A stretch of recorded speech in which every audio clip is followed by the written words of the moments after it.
اللهم صل على محمد وعلى آل محمد بعدد كل ذرة مئة ألف مرة وبارك وسلم.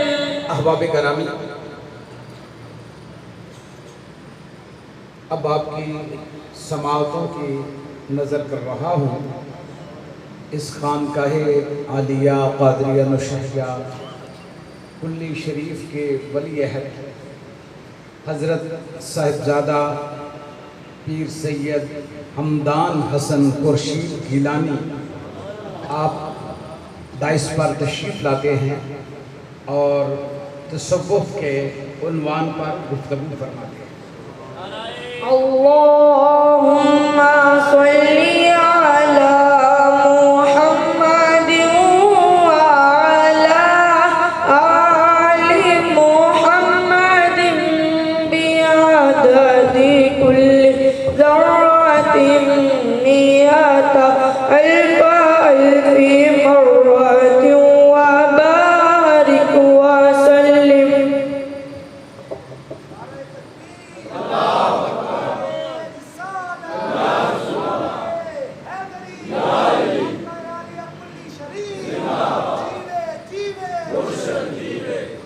نحمده ونصلي ونسلم على رسوله النبي الأمين المكين الحنين الرؤوف الرحيم. أما بعد فأعوذ بالله من الشيطان الرجيم. بسم الله الرحمن الرحيم. یہ حکمت ملکوتی، یہ علم لاہوتی، حرم کے درد کا درمان نہیں تو کچھ بھی نہیں. یہ ذکر نیم شبی، یہ مراقبے، یہ سرور، تیری خودی کے نگہبان نہیں تو کچھ بھی نہیں.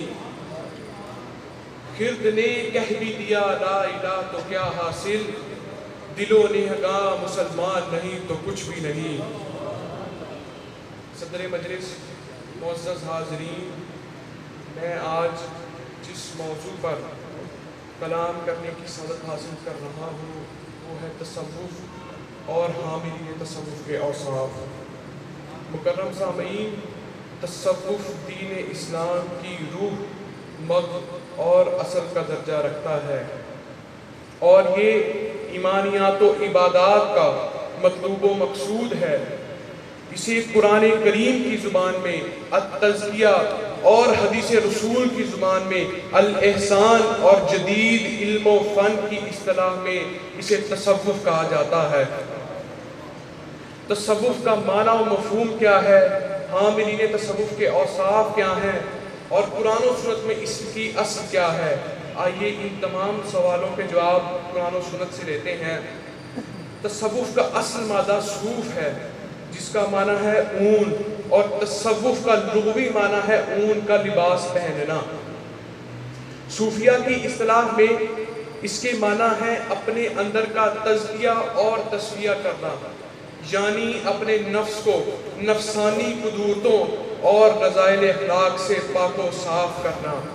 اور صوفیہ ایسے لوگوں کو بھی کہا جاتا ہے جو اپنے ظاہر سے زیادہ اپنے من یعنی قلب و روح کے تزکیے اور تصفیہ کی طرف زیادہ توجہ دیتے ہیں اور دوسروں کو اس کی دعوت بھی دیتے ہیں.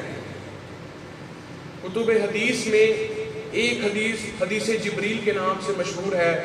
اس میں ہے کہ ایک دن جبریل علیہ السلام انسانی شکل میں نبی کریم کی خدمت میں حاضر ہوئے اور کچھ سوالات کیے.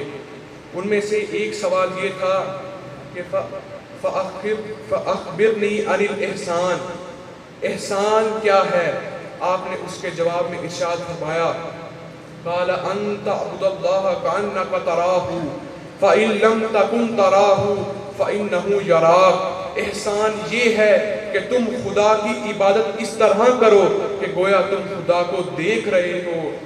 یعنی یہ کیفیت پیدا نہیں ہوتی تو کم سے کم یہ یقین کر لو کہ وہ تمہیں دیکھ رہا ہے. بندے کے دل میں اسی احسان کی کیفیت پیدا کرنے کا صوفیہ کی زبان میں دوسرا نام تصوف یا سلوک ہے۔ تصوف دراصل بندے کے دل میں یقین اور اخلاص پیدا کرتا ہے۔ تصوف مذہب سے الگ کوئی چیز نہیں بلکہ مذہب کی روح ہے۔ جس طرح جسم روح کے بغیر مردہ لاش ہے، اسی طرح اللہ تعالیٰ کی عبادت بغیر اخلاص کے بے قدر و قیمت ہے۔ تصوف بندے کے دل میں اللہ تعالیٰ کی ذات کی محبت پیدا کرتا ہے، اور خدا کی محبت بندے کو مجبور کرتی ہے کہ وہ خلق خدا کے ساتھ محبت کرے، کیونکہ صوفی کی نظر میں خلق خدا خدا کی عیال ہے، اور کسی کی عیال کے ساتھ بلائی عیال دار کے ساتھ بلائی شمار ہوتی ہے۔ خدا کی ذات کی محبت بندے کو خدا کی نافرمانی سے روکتی ہے، اور بندگان خدا کی محبت بندے کو ان کے حقوق غصب کرنے سے روکتی ہے۔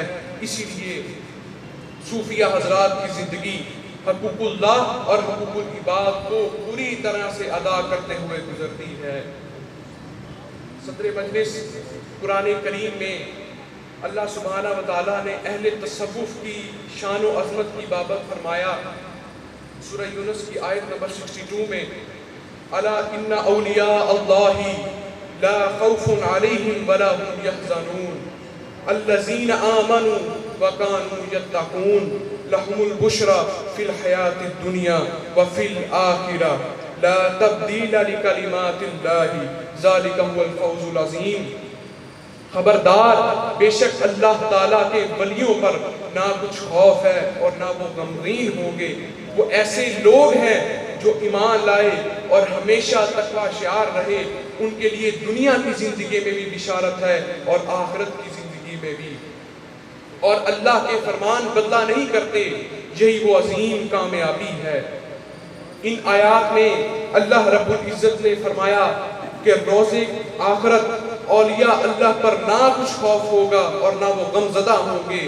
ان کی صفات خود رب کائنات نے ذکر فرما دی۔ وہ بندگان خدا ہر لمحہ اپنے رب العالمین پر ایمان لانے والے اور ڈرنے والے ہوں گے۔ پھر نتیجتاً ان کے لیے فرمایا کہ دونوں جہانوں میں ان کے لیے عزت اور مقبولیت ہے، اور بے شک یہ عظیم لوگ ہیں۔ قرآن کریم کی پہلی سورت سورہ الفاتحہ میں اللہ رب العزت نے انسان کو ایک دعا سکھائی، اہدنا الصراط المستقیم، ہمیں سیدھا راستہ دکھا، صراط الذین انعمت علیہم، ان لوگوں کا راستہ جن پر انعام کیا گیا، غیر المغضوب علیہم ولا الضالین، ان لوگوں کا نہیں جن پر غضب کیا گیا اور نہ ہی گمراہوں کا۔ ان آیات میں اللہ رب العزت نے صراط مستقیم کے جواب میں نہ قرآن کی تلاوت، نہ زکوٰۃ، نہ حج، بلکہ صراط مستقیم انعام یافتہ بندوں کی پیروی اور صحبت اختیار کرنے کو قرار دیا۔ اللہ تعالیٰ کے انعام یافتہ بندے کون ہیں؟ آئیے قرآن سے پوچھتے ہیں۔ سورہ نساء کی آیت نمبر 69 میں اللہ رب کائنات نے حکم دیا، وَمَن يُطِعِ اللَّهَ وَالرَّسُولَ فَأُولَٰئِكَ مَعَ الَّذِينَ أَنْعَمَ اللَّهُ عَلَيْهِم مِّنَ النَّبِيِّينَ وَالصِّدِّيقِينَ وَالشُّهَدَاءِ وَالصَّالِحِينَ وَحَسُنَ أُولَٰئِكَ رَفِیقًا۔ اور جو کوئی اللہ اور رسول کی اطاعت کرے تو یہی لوگ روز قیامت ان ہستیوں کے ساتھ ہوں گے جن پر اللہ نے خاص انعام فرمایا، جو کہ انبیاء، صدیقین، شہداء اور صالحین ہیں، اور یہ بہت اچھے ساتھی ہیں۔ اس آیت میں انعام یافتہ بندوں کا بیان ہوا جن میں انبیاء، صدیقین، شہداء اور صالحین ہیں، اور ان کی سنگت و صحبت کو بہترین قرار دیا گیا۔ اسی طرح سورہ توبہ کی آیت نمبر 119 میں اولیاء اللہ کی ہم نشینی کے متعلق ارشاد ہوا کہ یا ایھا الذین آمنوا اتقوا اللہ وکونوا مع الصادقین، اے ایمان والو اللہ سے ڈرتے رہو اور اہل صدق کی معیت میں شامل رہو۔ مذکورہ آیت میں تقوی اختیار کرنے یعنی اللہ سے ڈرنے کے بعد صحبت صدیقین اور صحبت صالحین اختیار کرنے کا حکم ہے۔ تو پتہ یہ چلا کہ اولیاء اللہ کی ہم نشینی اختیار کرنا، ان سے علم و عمل کی خیرات کو سمیٹنا عین عبادت اور اطاعت حکم الہی کے مطابق ہے۔ حاضر محترم، حضرت اقبال اپنے بیٹے جاوید کو نیکوں کی سنگت و صحبت اختیار کرنے کا حکم کچھ یوں دیا کرتے تھے کہ گر نیابی صحبت مرد خبیر، گر نیابی صحبت مرد خبیر، از اب وجد آن چمن دارم بگیر، پیر رومی را بر فیق رحساس، تا خدا بخشدہ تیرا سوز و اداس۔ اگر تجھے کسی ایسے باخبر مرد حق کی صحبت میسر نہ آئے تو پھر تو وہ لے لے جو میں نے اپنے آباء و اجداد سے حاصل کیا، تو پیر رومی کو اپنے راستے کا ساتھی بنا لے، خدا تجھے سوز و اداس عطا فرمائے گا۔ حاضر محترم، اولیاء اللہ کی دوستی اور سنگت و صحبت صرف اسی جہان فانی میں کام نہیں آئے گی، بلکہ یہ دوستی آخرت میں بھی کام آئے گی۔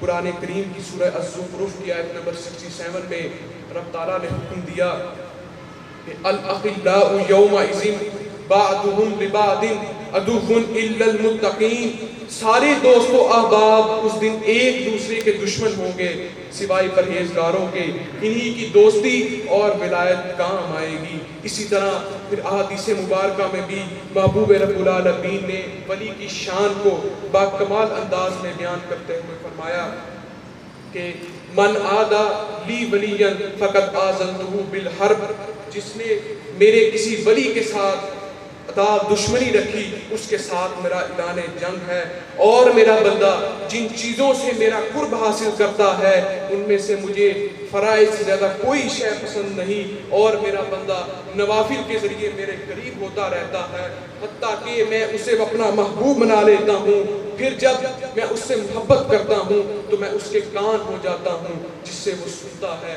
میں اس کی آنکھیں ہو جاتا ہوں جس سے وہ دیکھتا ہے، میں اس کے ہاتھ ہو جاتا ہوں جس سے وہ پکڑتا ہے، اور میں اس کے پاؤں ہو جاتا ہوں جس سے وہ چلتا ہے۔ اس حدیث سے یہ بات واضح ہوتی ہے کہ ولی اللہ سے محبت رب تعالیٰ سے محبت ہے، ولی اللہ سے عداوت رب تعالیٰ سے عداوت ہے۔ اللہ رب العالمین اپنے ولی کے اس قدر قریب ہو جاتا ہے کہ اس کی سماعت میں نور ربانی کا فیض عام ہو جاتا ہے، اس کی گرفت میں الوہی رضا شامل ہو جاتی ہے، اور اس کی چال میں اطاعت الہیہ کا رنگ غالب آ جاتا ہے، اور سب سے بڑھ کر وہ مستجاب الدعوات ہو جاتا ہے۔ حاضر محترم، دور جدید میں ہر شخص کی زبان پر یہ سوال ہے کہ ولایت کا حقیقی وارث کون ہے، اصلی صوفی کون ہے، کس کی سنگت و صحبت اختیار کی جائے، کس کی بیعت کی جائے۔ تو قربان جائیں تاجدار کائنات نے یہ مسئلہ بھی حل فرما دیا۔ آپ نے ولی کی نشانیاں اور خوبیاں نہایت صراحت کے ساتھ بیان کرتے ہوئے فرمایا۔ حضرت عبداللہ بن عباس سے روایت ہے کہ حضور نبی کریم سے عرض کیا گیا، یا رسول اللہ ہمارے بہترین ہم نشین کون ہیں؟ فرمایا وہ جس کا دیدار تمہیں اللہ تعالیٰ کی یاد دلائے، جس کی گفتگو تمہارے علم میں اضافہ کرے، اور جس کا عمل تمہیں آخرت کی یاد دلائے۔ تو ذکر کردہ حدیث سے یہ معلوم ہوا کہ ولی وہ ہوتا ہے جو عالم با عمل ہو، اس کا کلام مریدوں کے علم میں اضافے کا باعث ہو، اس کا عمل و انداز مریدوں کے لیے فکر آخرت کا باعث بنے۔ مذکورہ حدیث کے تحت ہم پر لازم آتا ہے کہ ولایت کے حقیقی وارثوں اور تصوف کے حقیقی وارثوں سے اپنا تعلق قائم کریں، اور ان کی سنگت و صحبت سے ایمان کو جلا بخشیں۔ حاضر محترم، اولیاء اللہ کی صحبت کی اہمیت اور ضروریت اور فوائد و ثمرات کے لیے سے آگاہی کے لیے تاریخ کے آئینے میں جانتے ہیں۔ فقہ مالکی کے بانی امام مالک محمد بن منقدر تابعی کی خدمت میں کثرت سے بیٹھا کرتے اور اکتساب فیض فرماتے۔ آپ خود فرماتے ہیں کہ میں جب بھی اپنے قلب میں شکاوت محسوس کرتا تو محمد بن منقدر کی زیارت کر لیتا، اس کا یہ اثر ہوتا کہ میرا نفس میری نظروں میں مبعوث ہو جاتا۔ اسی طرح فقہ شافی کے بانی امام شافی روحانی ارتقاء اور تزکیہ نفس کے لیے حضرت شیبان رائی کی خدمت میں بیٹھا کرتے اور ان کی صحبت سے فیض یاب ہوتے۔ پھر فقہ و حدیث کے سرخیل امام احمد بن حنبل، حضرت بشر حافی، ذوالنون مصری، داؤد طائی کی صحبت میں کثرت سے بیٹھا کرتے اور اسرار و معارف کی گتھیاں سلجھاتے۔ اور علم و حکمت کے بیتاج بادشاہ مولانا روم نے تو اپنے پیر و مرشد کے بارے میں یہ کہہ کر ہی حد کر دی کہ مولوی ہرگز نہ شد مولا روم تا غلام شمس تبریزی نہ شد۔ مولوی کبھی مولا روم نہیں بن سکتا جب تک کہ شمس تبریز کا غلام نہ ہوا۔ قرآن کریم میں تزکیہ نفس کے متعلق سورہ الشمس کی آیت نمبر 91 میں ارشاد ہوا، قد افلح من زکاہا وقد خاب من دساہا۔ بے شک وہ شخص فلاح پا گیا جس نے اپنے نفس کو پاک کر لیا، اور بے شک وہ شخص نامراد ہو گیا جس نے اپنے نفس کو گناہوں میں ملوث کر لیا اور نیکیوں کو دبا دیا۔ حاضرین محفل، تصوف، تزکیہ اور احسان کی حقیقت کو سادہ الفاظ میں آپ کے سامنے عرض کرتا ہوں کہ تصوف کیا ہے، اصل صوفی کون ہے۔ حاضر محترم، تصوف نام ہے صحیح عقیدے کا، تصوف نام ہے اتباع شریعت کا، تصوف نام ہے معرفت ربانی کا، تصوف نام ہے علم نافع کا، تصوف نام ہے عمل صالح کا، تصوف نام ہے حسن اخلاق کا، تصوف نام ہے حسن کردار کا، تصوف نام ہے اصلاح امت کا، تصوف نام ہے دوسروں کی خاطر جینے کا، تصوف نام ہے خرچ کرنے کا، تصوف نام ہے دین کو زندہ کرنے کا۔ الغرض تصوف سراسر بندگی خدا میں اپنے آپ کو اپنے مولا کے سپرد کر دینا ہے۔ سامعین مکرم، آئیے حضرت شاہ سوار شمس غوث کے زیر سایہ تصوف کے مقاصد کو سمجھ کر انہیں اپنانے کی طلب پیدا کریں کہ عطا اسلاف کا جذبے دروں کر، شریک زمرہ لا یحزنوں کر، خرد کی گتھیاں سلجھا چکا میں، میرے مولا مجھے صاحب جنوں کر۔ وآخر دعوانا ان الحمدللہ رب العالمین۔